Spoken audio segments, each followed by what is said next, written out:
Let us pray. Our Heavenly Father, there is no one, O God, greater than you. You are a God who created us. You are a God who saved us. How can we not but praise you, Father? Each and every day you are a God who sustains us. It is you who gives us all the blessings that we have. And not only the physical, but even the spiritual. That, Lord, you have been so good that you have allowed us to be continually nourished by your words. Even now, again, Lord, thank you for this opportunity that we can come and be fed once again. And Lord, we rely on your Holy Spirit to do that. We ask you that you will give us the grace to understand your words, Father. And not only to understand them, but to be able to live with it, O God. Lord, if we are being corrected, Lord, help us to be corrected, O God. Help us, Lord, to yield to your words. And Lord, if there's an encouragement, that truly we will receive it, O Lord God, and really treasure it in our hearts, Father. For all the things that you want to speak to us this afternoon, Lord, I pray that we will not miss them. So, Lord, have your way and be glorified, including all those who are joining us online. May you touch their hearts. Yes. And ako pala na kaming bendisyonan as we all submit our lives to you, Father. Thank you, God, in Jesus' name. Amen. Amen. Praise God. Hallelujah. I'm so glad to meet every one of you. Were you here last Saturday or Sunday? No? Praise the Lord. Meron bang Tagalog dito?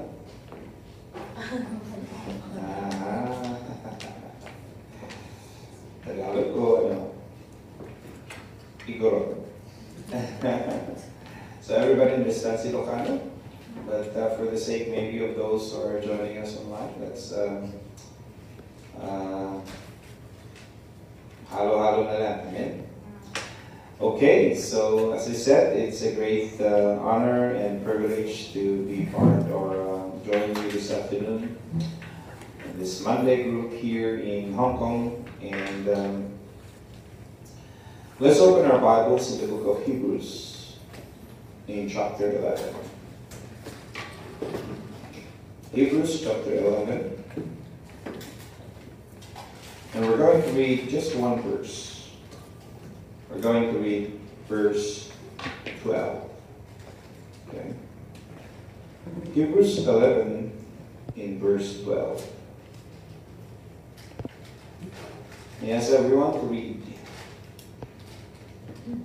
And so promise this one line. Sorry. What did they say, verse 12? Is that verse 12? Oh. I think I gave you the wrong number. 22, not 12. 22, sorry. Okay. There we go. Everybody read.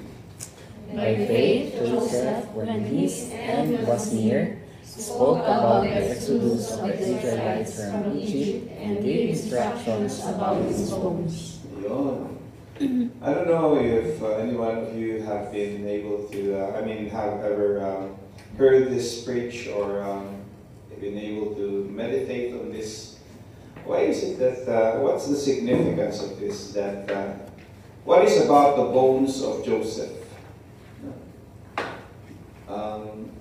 What is about this, what is the significance of this? When it says by faith, Joseph, when his end was near, spoke about the exodus of the Israelites from Egypt and gave instructions about his bones. By the way, who is Joseph? He's the son of Jacob. He is actually the favorite son, amen, of Jacob, whom, because of his, being a favorite, his brothers were jealous of him. And what did they do? They sold him. And then he ended up in Egypt. Amen? Amen. It is like, that is not, you know, when you're listening to that story, it's parang simple lang. Pero actually, can you imagine all the emotional, the physical, emotional, and I believe also spiritual struggles of Joseph. Being in a foreign land where he does not even know, wala siya kasama doon, buti na lang sa atin dito maraming Pilipino, amen? Hello? Nung pumunta si Joseph sa Egypt, wala man siya kakilala doon, walang day off, hello? Kasi na-slave siya. Can you imagine that? And aside from missing his family, by the way, he was a teenager. And then he only had God. But God is everything already, by the way. Amen? Even if you lose everything, if you have God, you have everything. But still, Joseph was, I believe now, he was so devastated. And again, even kung may problema siya, walang siyang mapagsabihan.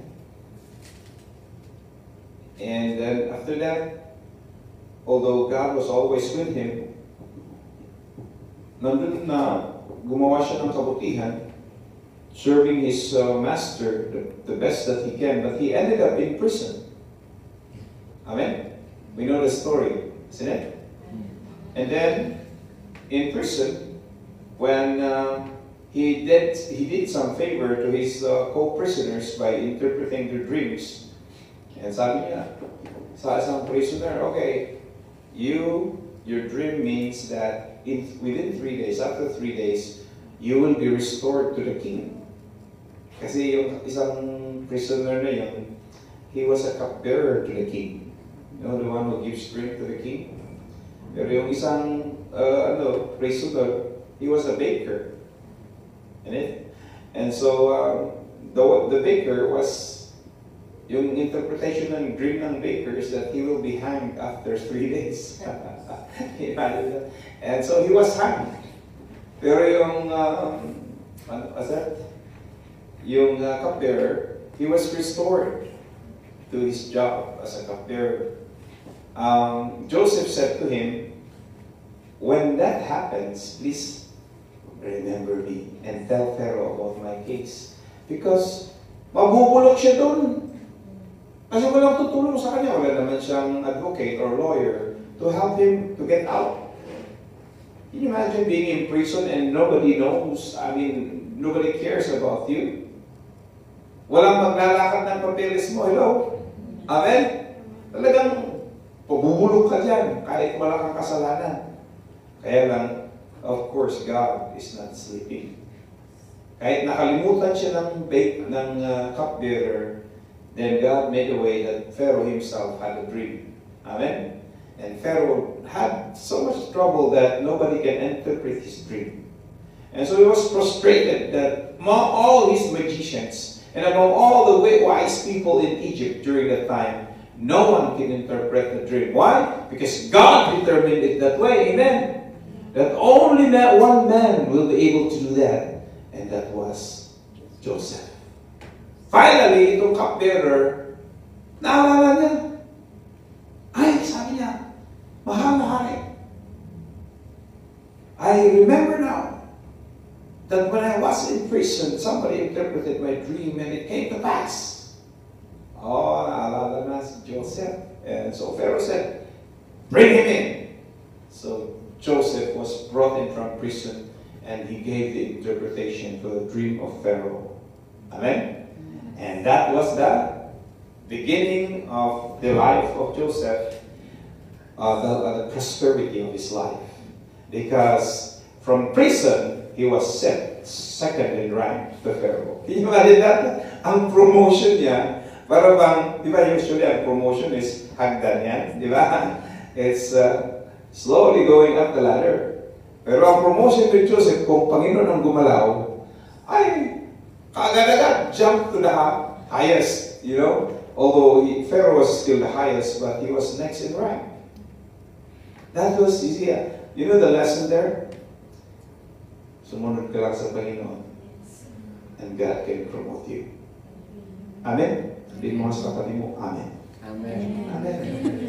Sumunod lang tayo sa Panginoon. Akala mo nakalimutan ka na ng Lord. Hindi. Katulad ni Joseph, you never see Joseph in that story ever complain. Hindi siya sumigaw sa Panginoon, Panginoon, alam mo naman, wala akong kasalanan. Hindi siya nag-complain.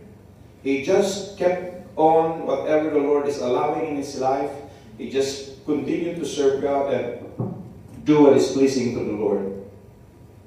Pero medyo ang introduction natin malayo. Hello.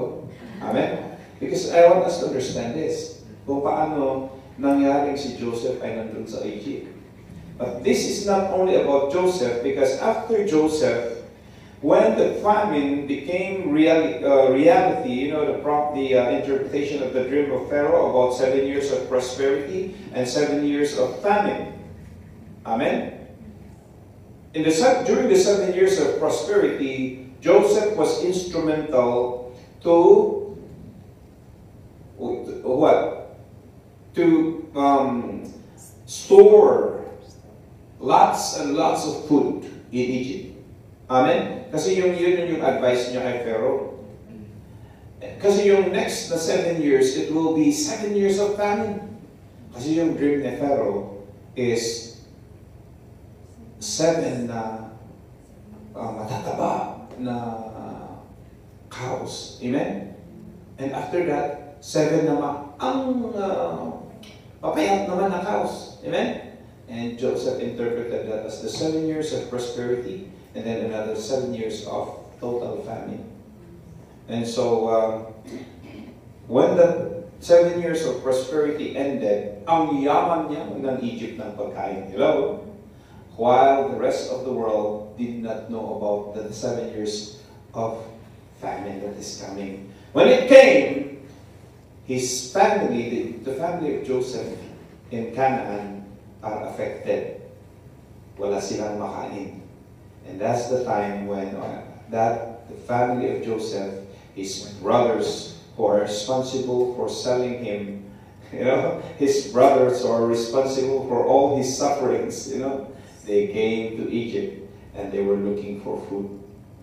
And they did not know that it is their brother whom they have sold who is in charge. See? Ang pag tinitignan natin ang story ng Panginoon, ang galing, ano? The one they have sold is not the one who is in charge of all the riches of Egypt. And so, to make the story short,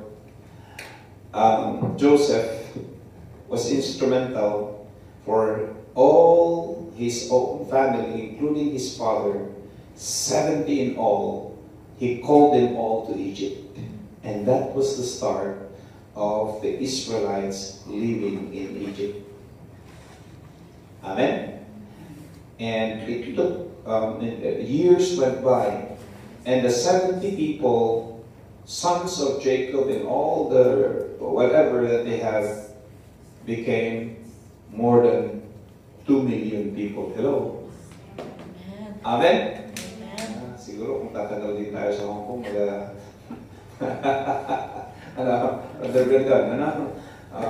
kung magkapamilya ka dito, baka dadaan din ng ilang hundreds of years, kadadaman ang kan mo dito maging million din, no?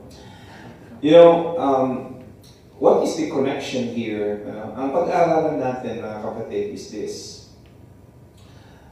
The assurance of our inheritance. You know, chapter 11 speaks about faith. Why are you coming here? I challenge you. Why do you come to church? Why? Tingnan. Well, I come to worship. Why do you worship that? Because you believe. What do you believe? You know? What is the end result of all this that we do in our service to the Lord, in our relationship with God? You know, for Joseph, he believed in God, and that's why no matter what they did to him, he chose to forgive his brothers. He chose to do what is right, even if Mrs. Potiphar was tempting him. Hello? Amen? Amen. He did all what is right to treat others in a way that is pleasing to the Lord. Why all this? Why? Because he knew that this life, there's a destination. And although, this is, this life that they have now in Egypt is kind of, wow. When he called his family to live in Egypt, Pharaoh gave them the best land of Egypt, that's in Goshen. And so the Israelites prospered. Kaya lang, there came a time in Egypt after so many years have passed, let's say more than 200 or 300 years, and then here comes another Pharaoh who never knew the story of Joseph. And what did he do? He made all these Israelites slave. Kaya nagkaroon ng paghihirap ang mga anak ng Panginoon. Amen? So they started to suffer. And then they started to want to call on the name of the Lord until God gave them a deliverance. But Joseph, during his time, everybody is doing well. Everybody is prospering. Are you here with me? Why would they endeavor to leave Egypt when they are doing good in Egypt? But you know what? By faith, Joseph knew that they are not to be in Egypt forever. Joseph knew that they will be in Egypt, not permanent, but someday God will bring them to the promised land. Amen? Ganyan din po sa atin. Alam niyo ba na we are not here for eternity. Although, of course, we know that life ends someday. Amen? But we are not here. That's the reason why kahit papaano, mga kapatid, kahit we are being blessed or whatever situation or condition we are in, well, let us always remind ourselves na hindi tayo tagalumpa. Tagalangit tayo. Amen? Tignan mo mga tagalangit dito. Amen. Amen? So therefore, even if you are prospering in Egypt, do not settle down as if you already belong in Egypt. What is Egypt? This world. Amen? We always have to remind ourselves that no matter how much blessed we are in this world, which is like Egypt, we do not belong here. Sabihin mo sa katabi mo, you do not belong here. Amen? We do not belong here. Do not love the world so much that as if you belong to it. Kaya by faith, I hope you're getting this up. By faith, ang focus natin, someday, my eyes are fixed on the finish line. My eyes are fixed on Jesus. My eyes are fixed on the place that God has prepared for me. So I'm a stranger in this world, and that's the attitude that we should have. Kaya si Joseph, sabi niya, I believe God will come and rescue you. So, even if, I'll give you a contrast of the story. Let's go and see the actual happening in the book of Genesis, chapter 50. Sa book of Genesis, chapter 50, makikita natin dito yung kung paano nangyari ito. Okay? Genesis chapter 50. And let's compare this to the story of his father, Jacob. Okay.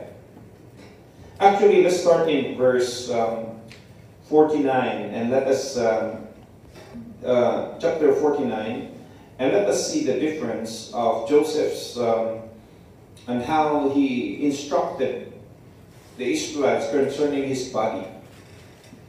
In Genesis 49, starting in verse 29. Okay, this is Jacob, their father. They are all in Egypt at this time. I ask everyone to read. Go. Then he gave them these instructions. I am about to be gathered to my people. Bury me with my fathers in the cave filled of Ephron the Hittite. Okay. When Jacob was old, he was about to die.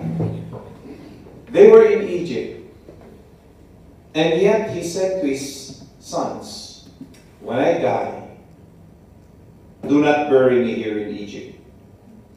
Take my body, go back to Canaan, and bury me there where my father Isaac and my grandfather Abraham was buried. Amen? Because Abraham bought a field there in Machpelah. That's actually in Hebron. Amen? Which became their burial place. That's where Abraham was buried, his wife Sarah was buried, Isaac was buried. Amen? And he said, okay. And so, what did they do? Tingnan natin ha. Because Joseph is high-ranking officer in Egypt, with the blessing of Pharaoh, tignan niyo ha, ganito ang nangyari. In verse 7, chapter 50. Okay? Chapter 50, verse 7. Read. So Joseph went up to bury his father. All Pharaoh's officials accompanied him to the dignitaries of his court and all the dignitaries of Egypt. Yun, go on, verse 8.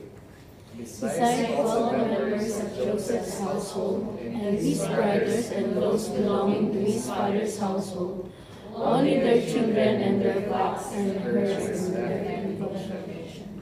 Go on, verse 9. Chariots and horsemen also went up with him. It was a very large company. Which was a very large company, amen? Talagang nagparada sila. From Egypt to Canaan ba naman? Ang layo. Amen? It will take them months to travel just to go and bury Jacob. Pero kayang-kaya nila yan kasi nga mayaman sila. Amen? He is next in rank, the Pharaoh. And so, Jacob made sure that his body will be buried in Canaan, the promised land. Amen? Ayun, natupad yun. Verse 12. Basahin natin verse 12. So Jacob's sons did as he had commanded them. Go on. They carried him to the land of Canaan and buried him in the cave in the field of Machpelah, near Mamre, which Abraham had bought as a burial place from Ephron the Hittite, along with the field. After burying his father, Joseph returned to Egypt, together with his brothers and all the others who had gone with him to bury his father. Ayun. Wow. So, kung ikaw si Joseph, anong gagawin mo? Kasi it came to a point na Joseph also finally grew old. And then, just like his father, can he not also say to the Israelites, when I die, just like my father, bury me also in Canaan. Hello? Di ba ang pwedeng madali lang na gawin niya yun dahil sabi ko, mataas ang katungkulan niya, amen? It could even be the whole of, again, a large company will bring him there. Kasi siya ang hero eh. Alam niyo, because of Joseph, thousands and thousands of lives were saved.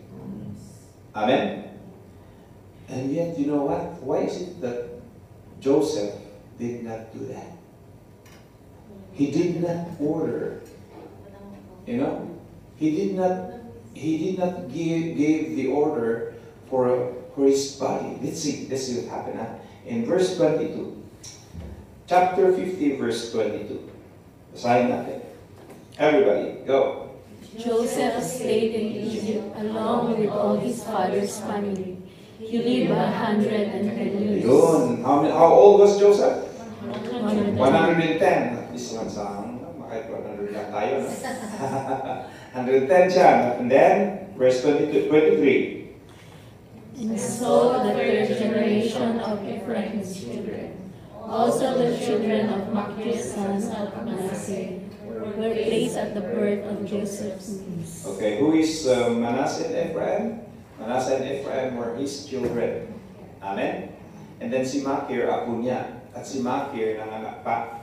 Nagkaroon ng anak din. Kaya he saw his third generation. 110 na naman, amen? Nakita niya yung apo niya sa tuhod.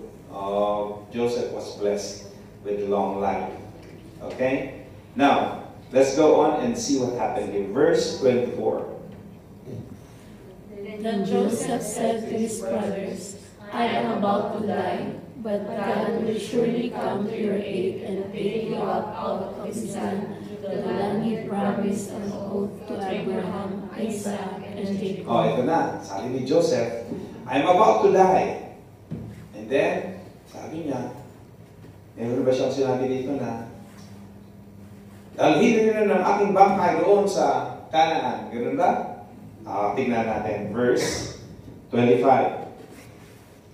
And Joseph made the sons of Israel swear an oath and said, God will surely come to your aid, and then you must carry my bones up from this place. Wow.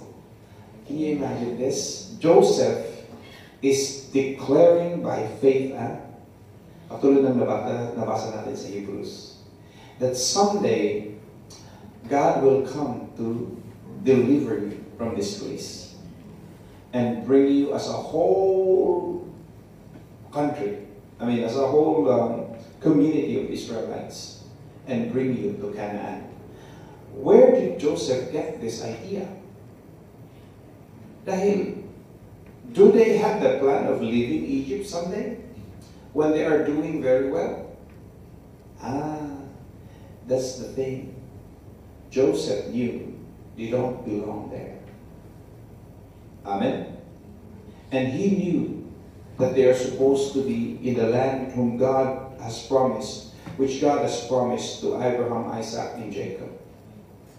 Kaya alam niya, by faith, he knew and he believed the word of God that someday God will come and bring all these Israelites from Egypt to the promised land. Alam niyo, ganyan din ang dapat nating attitude. Kaya, kahit ang ganda ng Hong Kong, huwag kang ma-inlove sa Hong Kong. Amen? Amen? Amen. Kahit ang ganda ng lugar, for example, sa Canada, alam niyo, sa British Columbia, ginawa nila yung logo nila sa British Columbia is the best place on earth.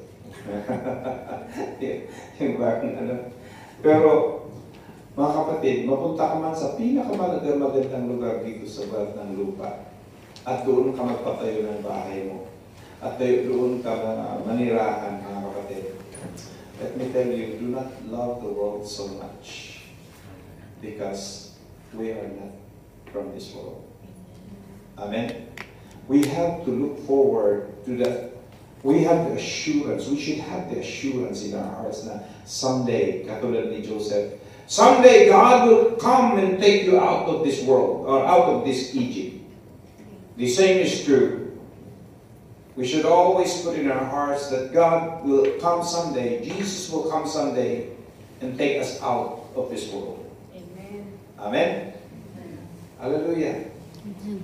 And we should, and that thought, or that attitude in our hearts will affect the way we live. Diba kung, example kung wala kang balak tumira sa isang lugar, mag-i-invest ka ba doon? Hindi, di ba? Kasi iiwanan mo yun, hindi ka mag-i-invest dyan. Saan ka mag-i-invest? Kung saan ka titira, di ba? Ganyan din. Kaya ang investment natin, mga kapatid, kung saan tayo pupunta. Ito po ang implication nito. Kung bakit natin pinag-aaralan ng prinsipyo nito, because our investment is not earthbound, supposed to be. Our investments are heaven-bound. And we have the assurance that someday God will come to take us and bring us there. Amen? Ito po ang prinsipyo nito. Joseph knew. Sabi niya, huwag niyo nang dalhin ang aking mga, my body. You don't have to bring my body there.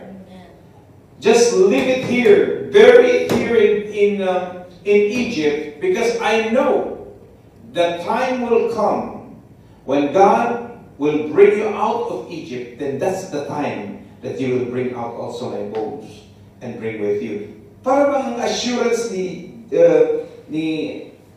Joseph is that I don't have to make sure na pagkamatay ko, dalhin nyo na kaagad ako doon kagaya ng ginawa natin sa ating ama. Pero ganito yan. Hintayin nyo na lang na darating yung panahon that God will come and take you. Kaya alam ni Joseph na the Lord will come and rescue them. Amen? And that's why I call it assurance. Are you hearing me? Amen. Ganyan din po. Ang ganda po ng buhay pag, your life will be set on the right track the moment you know where you are going. Amen? It will affect your decisions. It will affect the way you live. Amen? What do I mean? Dahil tagalangit ka,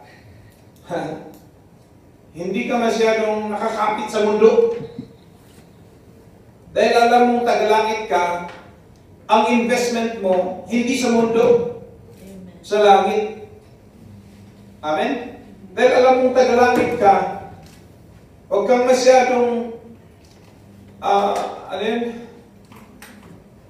do not be so materialistic that the things of the world are so attached to you. You hold them loosely. Are you getting me? Are you getting the lesson here? And all of this is by faith. Why? Because we don't see it. Faith has to do with things that we do not see, but we believe they exist. Amen? Ito po ang prinsipyo nito. We live by faith, not by sight. We live by mga bagay na hindi natin nakikita, pero they are real. Amen? So, itong si Joseph, mga kapatid, he became one of the Hall of Famers. Ito, alam niyo dito, Hebrews 11, is the list of people who are the I call it Hall of Faith. Because all of these people live by faith. And God said in Hebrews chapter 11, verse 6, without faith, it is impossible to please God. Tell your neighbor, without faith. Without faith. Come on. Without faith, it is impossible to please God. Amen. Amen? Amen. Kaya, ito na po actually ang the whole picture of why we are coming to church. This is all about why do we have faith? Because ito po ang tawag nun, this is the culmination of everything. And so, did it happen? Yung faith ni Joseph, did it happen? How sure are you? Of course, we read it in the Bible, amen? Tignan natin ha. Saan nangyari yan? How many years, class, did the Israelites live in Egypt? Sige nga. Sinong nakakalam? Ngayon, Google mo lang. Sige nga. How many years did the Israelites live in Egypt? Ah? 400 years? So who says 400? Ha?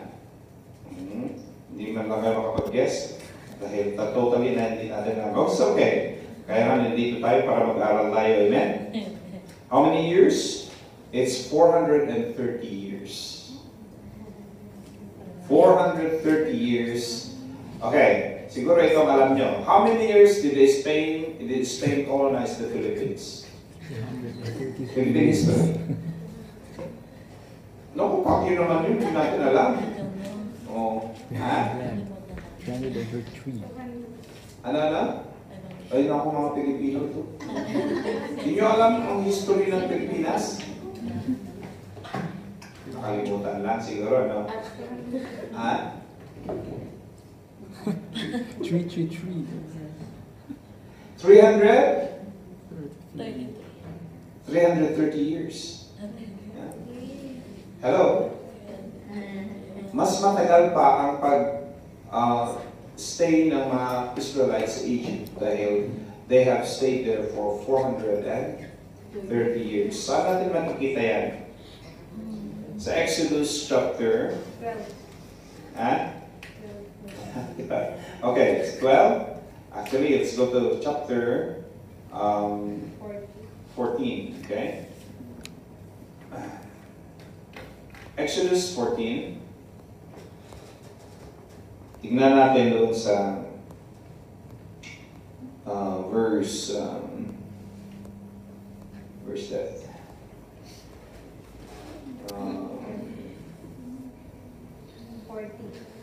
14 ba yan? 40, Bishop. 40? Yes po. Oh, okay. Yeah. 40. Okay. Everybody, read. Go on. Exodus 12:40. Now the Lord God Israel, people lived in Egypt was 430 years. Yun. 430 years. Okay. Now,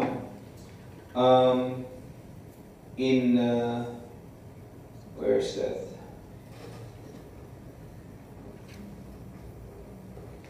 Saan na yan?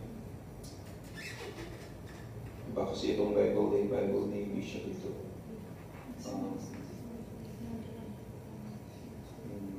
Where is that now?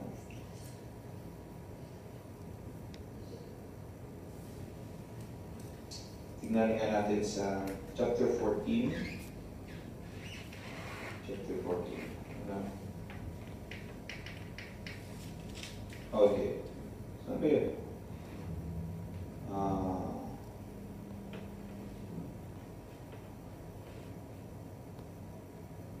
Where is that?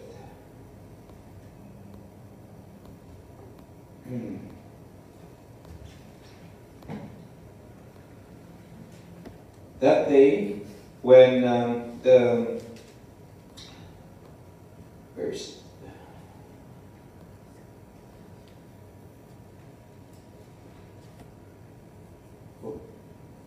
when they took the bones of Joseph,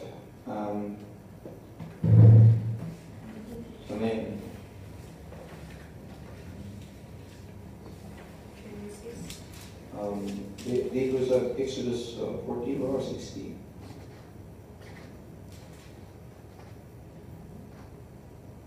In ano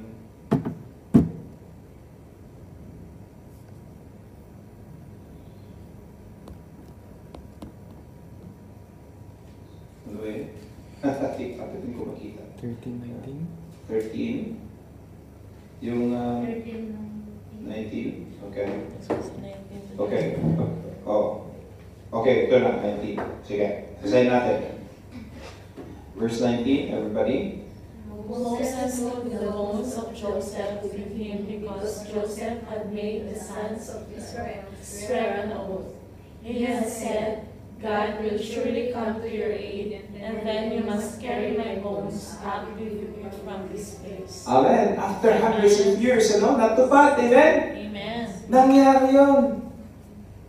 Kasi si Joseph, when he gave this, he was 110. When he gave this instruction. Let's say, wala pa silang 100 years doon sa Egypt. Kasi si Joseph, let's say, teenager siya, pumunta siya doon.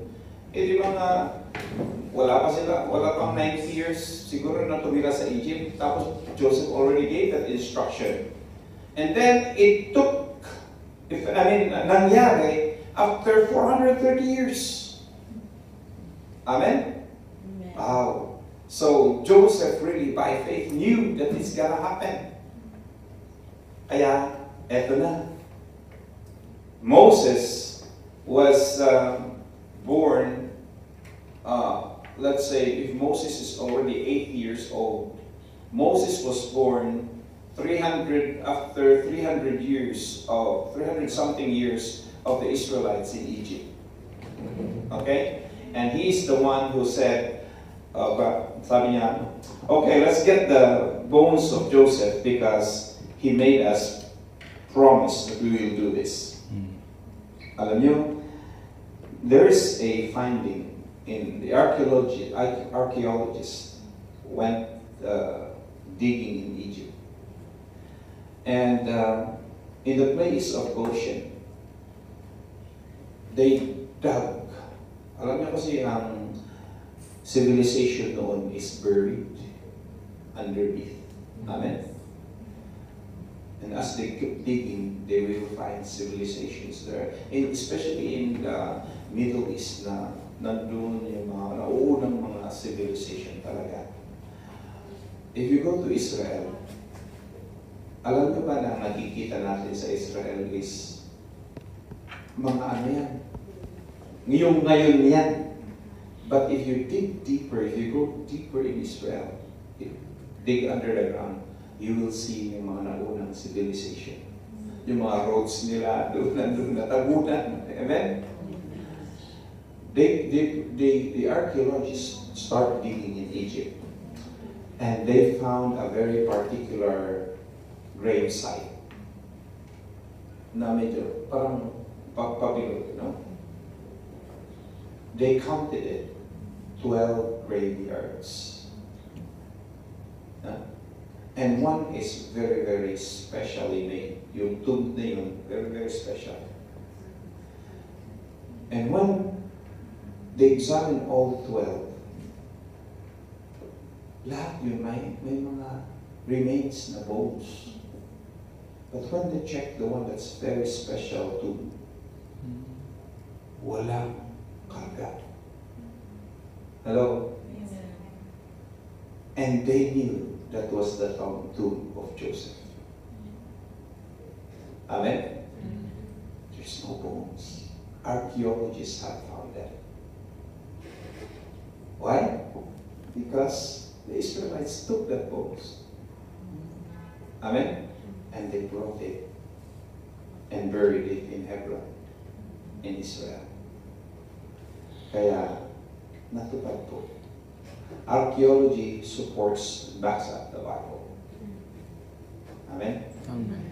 Now, in conclusion, brethren, I'm talking here of assurance. Amen? Do we have an assurance in our hearts na kung bakit si Joseph he was able to survive all the trials and testings of his life? Why? Because he has assurance in God. Alam niya na ang mga salita ng Panginoon, hindi magbimintis yan. Kaya kahit gano'n na marami siyang kahirapan na dinanas sa Egypt, how did he survive? Bakit hindi nagkasira-sira ang ulo ni Joseph? Why? Because he believed. His faith is strong. And also, Di ba, faith, again, I say, is the assurance of things hoped for and being certain of even things that we do not see. Amen? Alam din niya that someday the Israelites will move from Egypt to the promised land. Now the principle applies to us. How are we living our life here on earth? Are we living with an assurance that someday God will come and take us so that we will be also in heaven someday? Ganun po ang dapat na pananaw natin sa buhay. Kaya ulitin ko, we don't belong here. We are strangers here. So do not live your life as if you belong here. That's the reason why we should live a different kind of life. Because we are not from this world. We are not of this world. Although we are in the world, but we do not belong to the world. Amen? Ganun sana. Bakit tayo nagpupursige sa ating pananampalataya?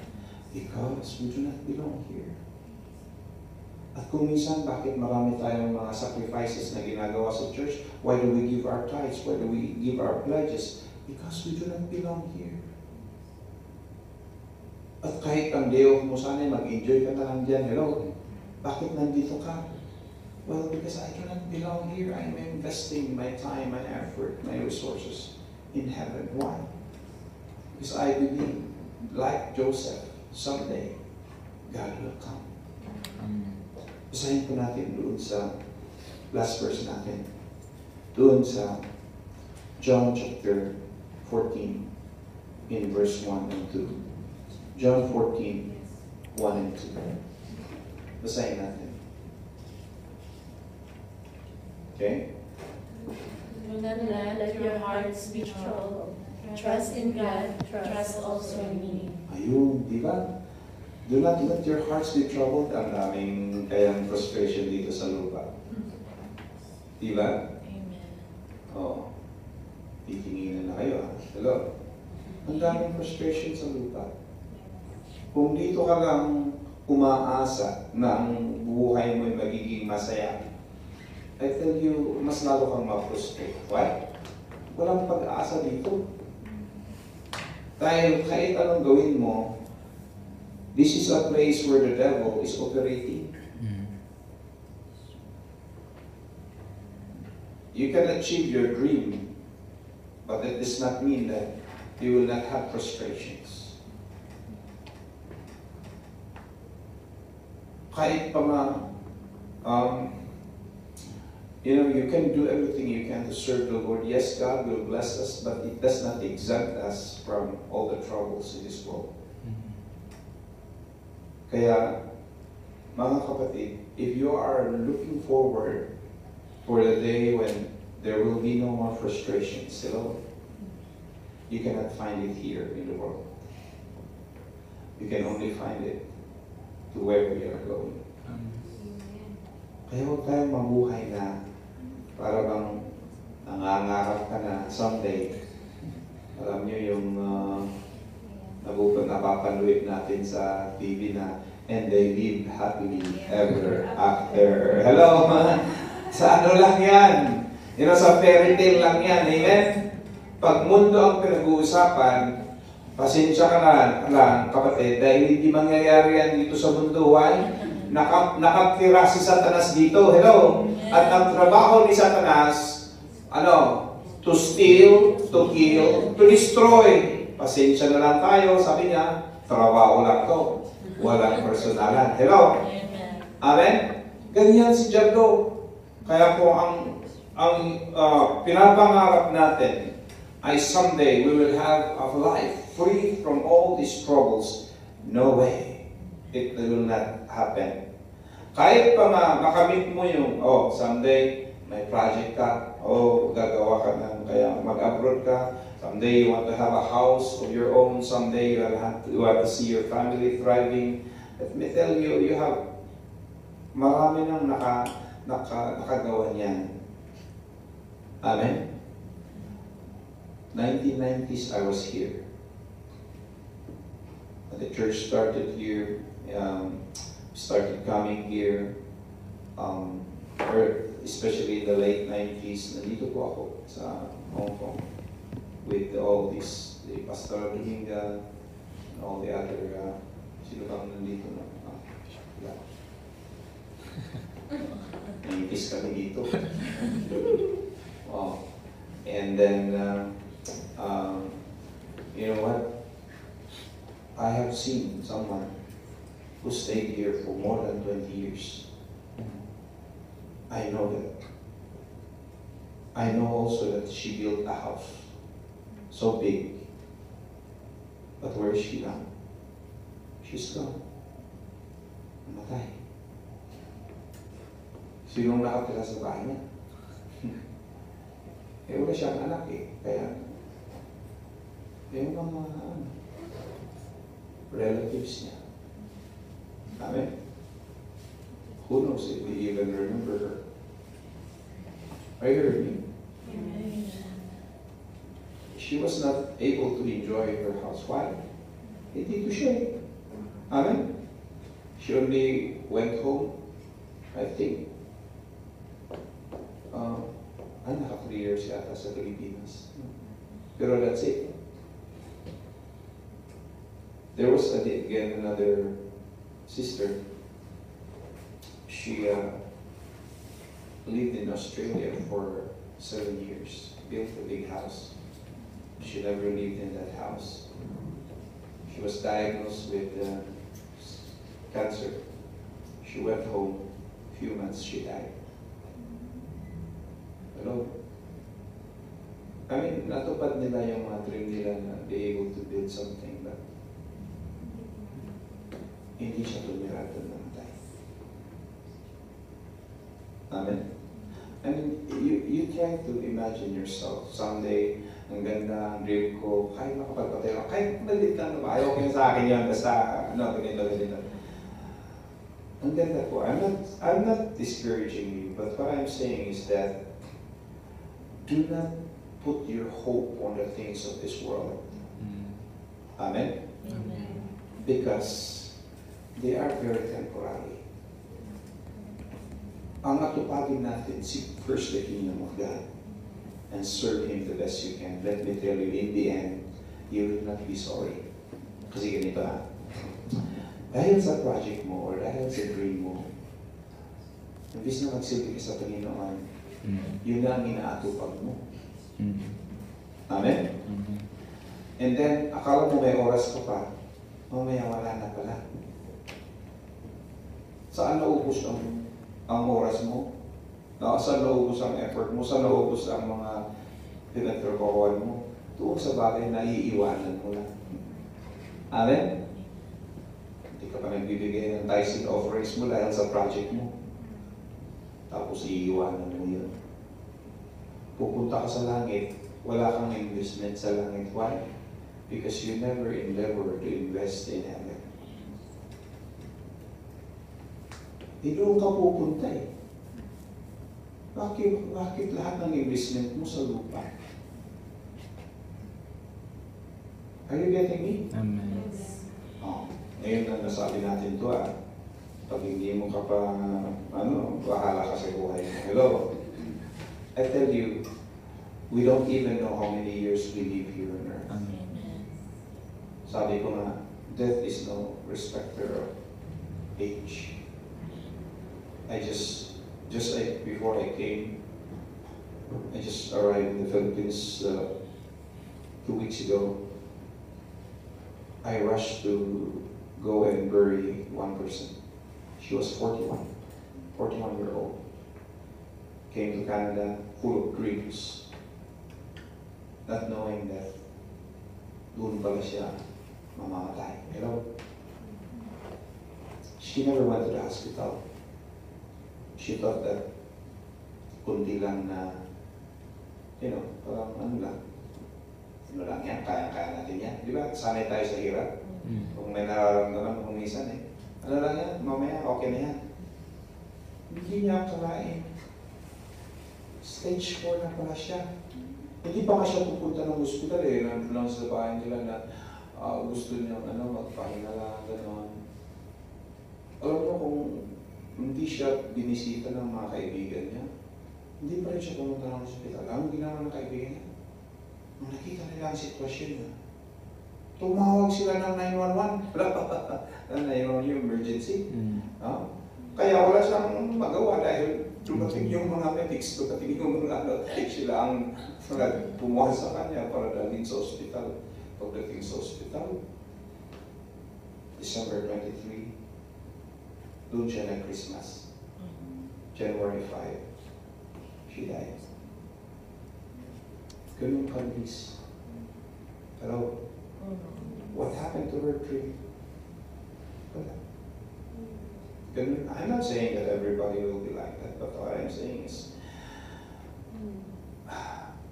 where are you investing your life? Saan ba talaga patutungo ang mga effort natin na ito? And if all our effort is going to the ground, what will we expect? What will we expect na daratnan natin sa langit? Kaya mapalad tayo mga kapatid na we are here, learning all these principles of God. Jesus said, those who are willing to lose their life for me, they will find it. Amen? What is life? Economic life, social life, happy life, you know, for your whatever, material life. If you are willing to lose this all. So then, instead of you are being with your friends outside, you came here. Amen? Instead of spending so much out there, you save for your offerings, for your tithes. Amen? Instead of dami mo ng sapatos, huwag ka na muna mag-shopping, amen? Para may masave ka na. At least, kung may meron tayo mga contributions sa church, doon mo ibigay. Amen? You can live simple. Why? Because your principle is, I want to serve God the best I can. Pag ganyan ang pananaw mo sa buhay, meron kang daratnan sa langit. Hallelujah. Are we learning something? Amen. Katulad ni Joseph, yun po ang nagpatatag kay Joseph hanggang sa dumating yung panahon. And indeed, it happened. Did we read our last verse? Not yet. Let's read. Go on. My Father's house. Oh, no, let me just emphasize verse 1 first. Do not let your hearts be troubled. When it says, do not let your hearts be troubled, anything that can cause you na marami kang frustration or whatever, huwag kang ma-trouble yan. Sabi mo sa tanong mo, amen. Amen. Okay? Na kung anong sinasabi ng special someone. Hello? Amen? Do not be troubled. Amen? Amen. Ano yun?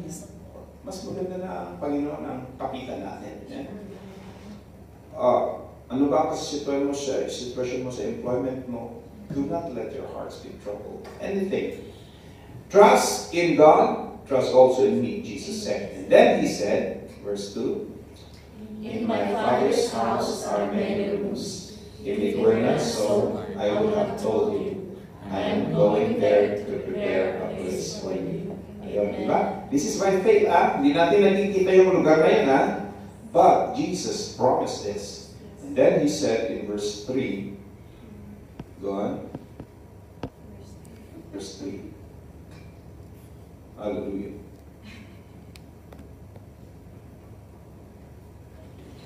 Go on. And if I go and prepare a place for you, I will come back and take you to be with me, that you may also be where I am. Ayun. Let's stop there. Ito na po. Para tayong si Joseph.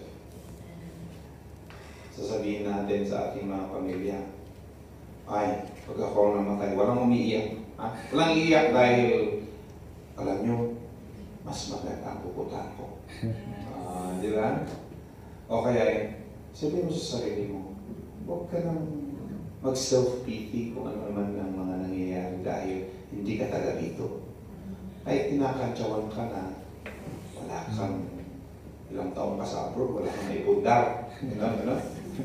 Hello, amen? Amen. Lalo na pag ina-accuse ka na, dahil puro sa church ka kasi. No? Tignan mo, lahat ng tais mo dyan, binibigay mo sa church. Wala. Tignan mo yung mga iba, merong ganito. Let me tell you, do not be alarmed by those things. Because you are wiser. Amen. Because you have the wisdom of God. Amen? Munod ka lang. Tignan mo lahat yung mga taong they try to invest so much on earth. Saan na sila? Wala lang. Hello? Amen? Kahit nga ni Kusing, wala silang nadala. Amen? Amen. Oh, I have seen already. Oh no, can you imagine more than 50 years na ako sa lupa? Amen? Marami na ako nakita, especially that God has allowed me to go around places. Hindi ko na mabilang yung mga countries na kung saan tayo dinala ng Panginoon. I have seen the plight of many Filipinos. And when you go home and you see all these big buildings, pero saan na sila? I mean, I'm not against those. But if it is the one that hinders you to serve the Lord, think again. Amen? I was about to say something, pero lumipat. What was that? As I conclude here,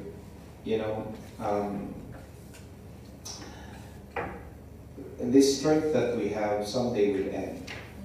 Amen? All these opportunities we have someday will end. So, do not ever think na saka ko na lang gagawin yan. Hindi. Mag-umpisa tayo ngayon. Amen? Let us start to think really na ang investment natin sa langit. Dahil Jesus himself said that. He said, sige, ilas natin doon sa Matthew chapter 5. Or, is it Matthew chapter 5 or chapter 6? Matthew chapter 6 yata. Tingnan natin na. Matthew chapter 6, sabi dito, in verse,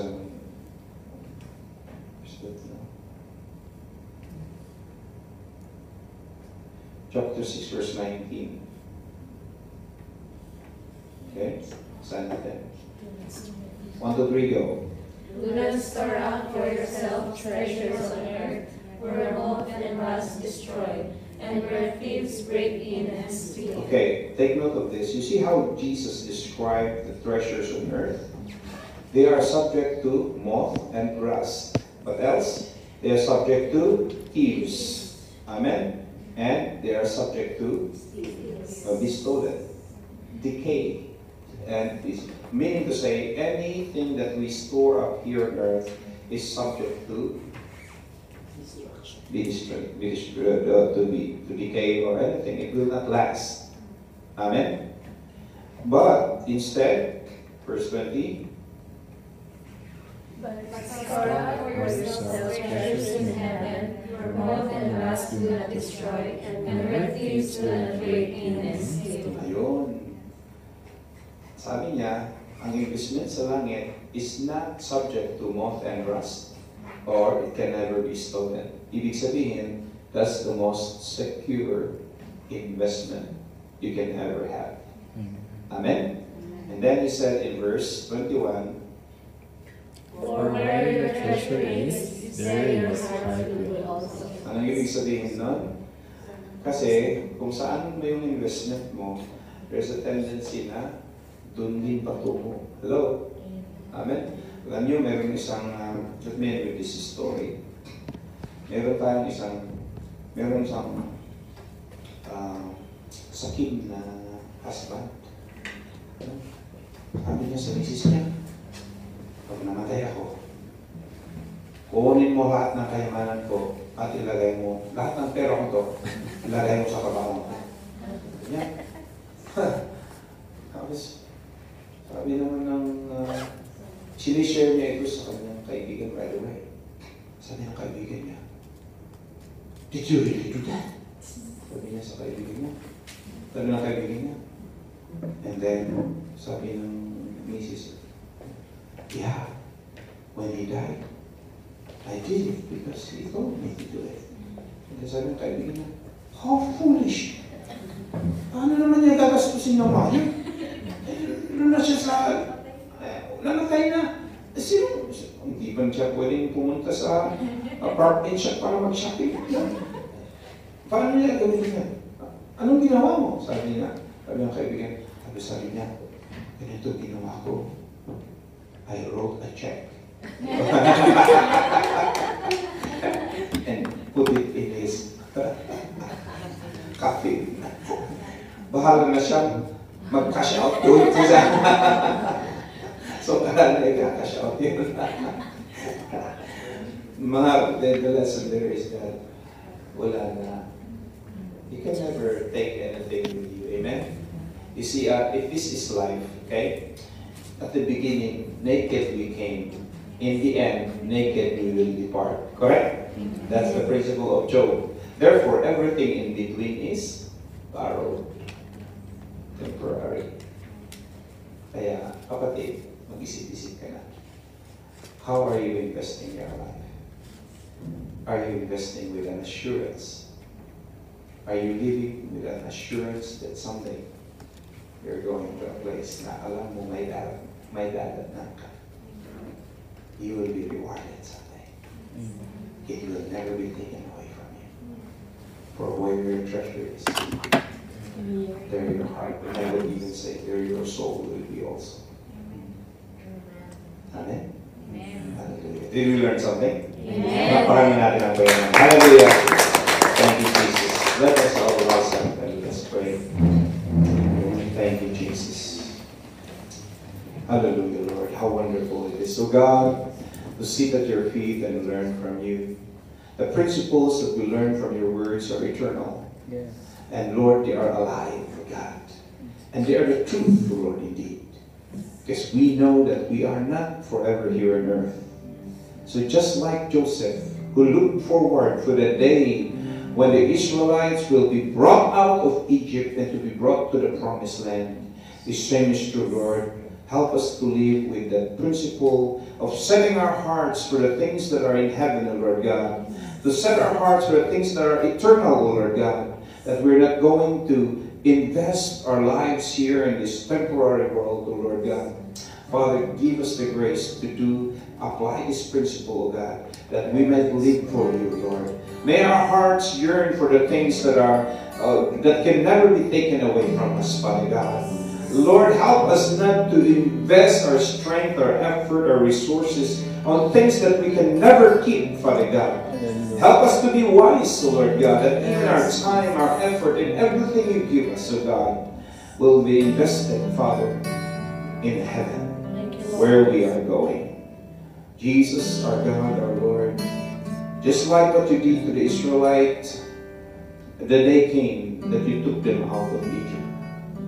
The day will come also, Lord Jesus, as you have promised in John chapter 14, that you went to prepare a place for us so that someday you will come to take us, so that where you are, there we shall be also.